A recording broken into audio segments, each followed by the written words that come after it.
관심을 끄는 어떤 계기가 있었잖아요.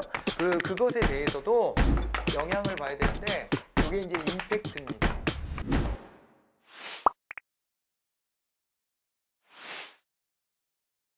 여러분 반갑습니다. 10분 안에 끝내주는 이종학의 행정학 개념어사전 Just 10 Minutes. 오늘 이 시간에는 행정 행태론을 보도록 하겠습니다. 행정학의 이 전개 역사를 볼 때 행정 행태론만큼 또 중요한 것도 없다. 이렇게 말씀드릴 수가 있습니다. 이 행정 행태론이 등장했을 그 무렵 사회과학계의 행태 연구라는 것이 굉장히 활성화가 돼요. 이게 기존에는 사회과학이라고 하면은 학자들의 뇌피셜로 이루어지는 학문, 거의 뭐 그런 성격이었지만은 이제 자연과학에서 전개되고 있었던 이 연구 방법들을 사회과학이 막 흡수를 합니다. 막 흡수를 하고 그 방법론적인 것의 한 가지로 이 행정 행태론이라고 하는 것, 이 행태 연구라고 하는 것이 있었다라고 봐두시면 됩니다. 자, 여기에서 먼저 좀 우리가 접근해 봐야 되는 것이 바로 행태가 무엇이냐에 관련된 부분인데요. 자, 이 행태는 행동하고 좀 구분이 되어야 합니다. 자, 행동이다 그랬을 때는 액션이죠, 액션. 액션인데 또 행위랑 또 같은 의미로 바라보시면 됩니다. 그런데 행태라고 하는 것은 behavior예요, behavior. 영어 약하신 분들도 이 정도는 스펠링이 다르다는 것 정도는 확인이 가능하죠. 의미도 다릅니다. 그래서 보면 행태다 그랬을 때는 이 행동들을 다 모아놨다. 행동들의 집합이다. 이렇게 이제 봐두시면 되는 거죠.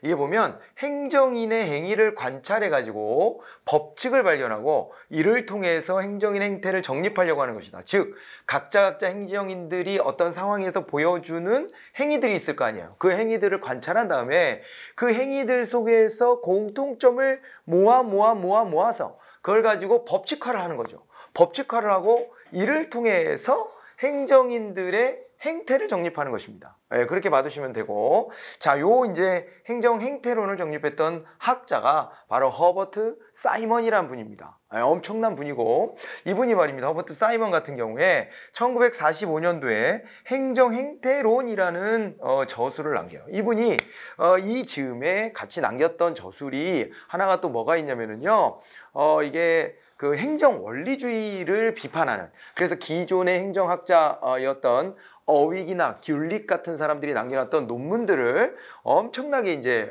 비판을 하는데, 그들이 주장하는 이 행정의 원리라고 하는 것은 격언에 불과하다 이 말이에요. 격언에 불과하다. 이래가지고 그 행정 격언이라고 이제 이렇게 비하하면서 그걸 비판하고, 이 모든 것들은 다 눈에 보이게 입증이 되어야만 의미가 있는 것이다. 이런 이제 주장을 하게 되는 것이죠. 그 주장을 담아서 행정 행태론을 발표했다. 이렇게 봐두시면 되겠습니다. 자, 요 행정 행태론 이 가지고 있는 이제 특징을 한번 좀 보게 되면은 이렇게 이제 과학적인 연구를 했어요. 경험적이고 계량적인 연구를 했죠. 이런 게 다 이제 실증주의하고 연결되는 부분들입니다. 자, 그러니까 뇌피셜로, 이 학자의 뇌피셜로 연구를 하는 것이 아니라 이제는 어떻게 하는 거예요? 보고 관찰하고 그 다음에 그런 것들을 다 모아내가지고 과학적으로 다 통계내가지고 말이에요. 실제 증명을 해보인다. 이렇게 이제 보시면 됩니다. 그렇기 때문에 이 피셜을 잠깐 내려놓는 거잖아요. 가치 중립적 태도가 매우 중요해요. 가치 중립적 태도. 학자도 가치 지향성이 있을 거 아니에요. 뭔가 추구하는 바가 있을 거 아니에요. 그러면은 당연히 자기가 가정한 바대로 결론이 나오도록 어떻게든 이끌어내보고 싶은 욕망이 스물스물 밀려온단 말이죠. 당연하지 않습니까? 자기 돈으로 연구하는 것도 아니고 뭐 연구비도 받아가지고 하고 그러는데 맨날 연구비 받아가지고 아이 꽝이네요. 이 길이 아닌가 봐요. 뭐 이렇게 하고 그러면 안 되니까 항상 이제 야, 내가 이 가정한 것이 꼭 참으로 나와야 되는데 라는 생각이 머릿속에 막 이렇게 가득 차 있단 말이에요. 그러다 보니까 자꾸 이제 자기의 어떤 방향성을 여기다 집어넣으려고 하기 마련인데 그런 것으로부터 중립적 태도를 고수해야 된다는 것이 사이먼의 생각이었습니다. 자, 그리고 이 연구의 한 가지가, 이 연구의 특징의 한 가지가 방법론적 개체주의라고 하는 것인데, 이건 조금 좀 어려운 얘기긴 합니다. 방법론적 전체주의가 있고 방법론적 개체주의가 있는데, 방법론적 전체주의는 이런 거예요. 야, 너 한국 놈이지? 네, 너 한국 놈이지? 한국 놈이면 넌 뻔하다. 한국놈스럽게 행동할 거야. 이렇게 보는 게 방법론적 전체주의고, 방법론적 개체주의다 그랬을 때에는 요 놈, 너 A라는 놈 너 봤더니 너 하는 짓이 이상하다. 너 B라는 놈도 봤더니 너도 그렇다. 야, 너 니네 다 근데 국적이 한국이냐? 야, 한국 사람 다 그렇냐? 뭐 이렇게 접근하면 그게 바로 이제 방법론적 개체주의가 되는 것입니다. 경제학적 연구도 각자의 경제 주체들이 다 자기의 이익을 극대화하려고 노력하는 과정 속에서 그 안에서 이제 그런 게 모여지다 보면 사회 전체의 이제 부가 극대화되고 효율성이 최대치가 된다라고 이렇게 보잖아요. 그런 거와 마찬가지로 행정 행태론도 야, 요 행정인 한 놈 행동하는 걸 좀 보자. 두 번째 사람 또 보고 세 번째 사람 보고 네 번째 사람 보고 거기서 공통점을 모아내가지고 행태라고 규정했기 때문에 아, 개별을 놓고 전체의 성격을 규정하는구나 해서 그것을 방법론적 개체주의라고 이렇게 보시면 되는 겁니다. 자, 그리고 아까도 말씀드렸어요. 행정 원리주의, 행정이란 이런 것이야 라고 하는 기존의 주장들이 있었는데 그런 주장들은 다 이제 행정 원리로서 이건 격언에 불과하다 이렇게 해가지고 비판을 했습니다. 자, 그리고 이 종합학문적 성격이다. 원래 행정이라는 행위 자체가 여러 가지 이제 뭐 어떤 하나의 학문에만 딱 근거를 두고 있다고 보기 어렵게 정치, 경제, 사회, 문화적인 것들이 다 스며들기 마련이고 그 다음에 현실의 문제를 해결하는 게 또 행정 아닙니까? 그러다 보니까 사람들의 요구를 다 받쳐주려고 하다 보면은 그러다 보면요 온갖 잡다한 학문의 성격들이 다 스며들기 마련이에요. 뭐 심지어 심리학적인 것까지 다 들어오게 되는데 제가 1학년 때 행정학과 가가지고 행정학에 대해서 우리끼리 말하면서 야, 행정학은 정말 잡학인 것 같다. 내가 무슨 저 전공을 뭘 할지 고민했는데 고민할 필요가 없었다. 여기 왔더니 정치학도 배우고 경제학도 배우고 법학도 배우고 사학도 배우고 다 배워.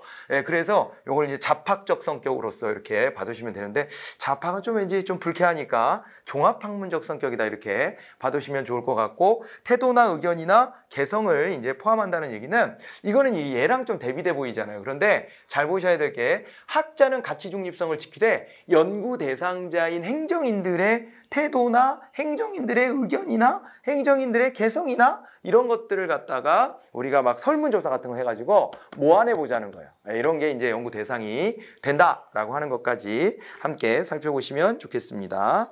자, 이제 이렇게 되고 이 행태론이 행정학의 공헌한 바가 뭐냐 그랬을 때 기존에는 이 피셜로 연구했던 것인데 이제는 과학화에 기여했다 이 말이에요. 그죠?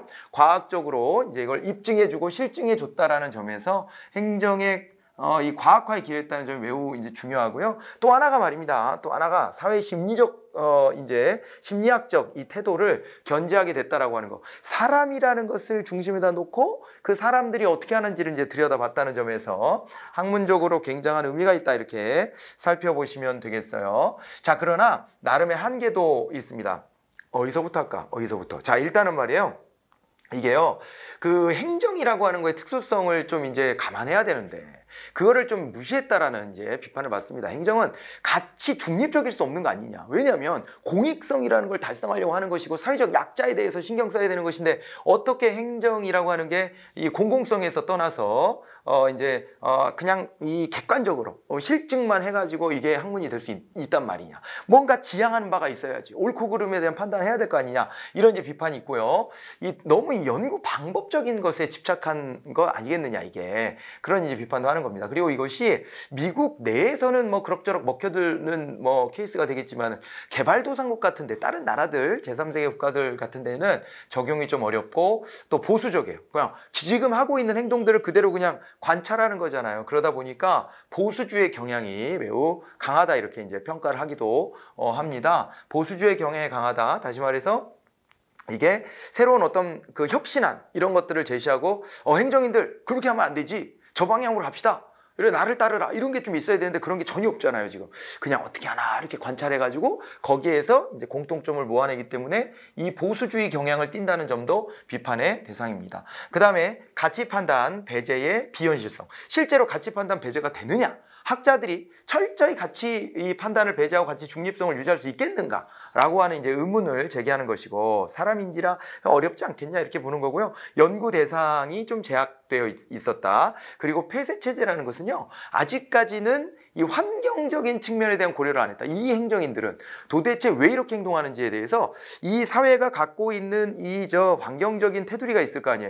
그런 어떤 주변부적인 영향 때문에 이들이 이렇게 행동한다라고 하는 것도 생각해 봄직한데 아직은 거기까지는 생각이 미치지 못했다. 이렇게 볼 수가 있습니다. 그래서 폐쇄체제적 관점이었다라고 하는 것도 비판의 여지가 있어요. 자, 그래서 이후에 이런 이제 이스턴 같은 후기 행태주의자들에 의해서 비판을 받고요. 그리고 행정학자들 중에서는 이 이스턴의 생각을 따라가는 신행정론이 등장하게 되는데요. 이들은 이렇게 얘기합니다. 지식인은 사회 문제를 해결하는데 자신의 지식을 활용해야지. 그냥 있잖아.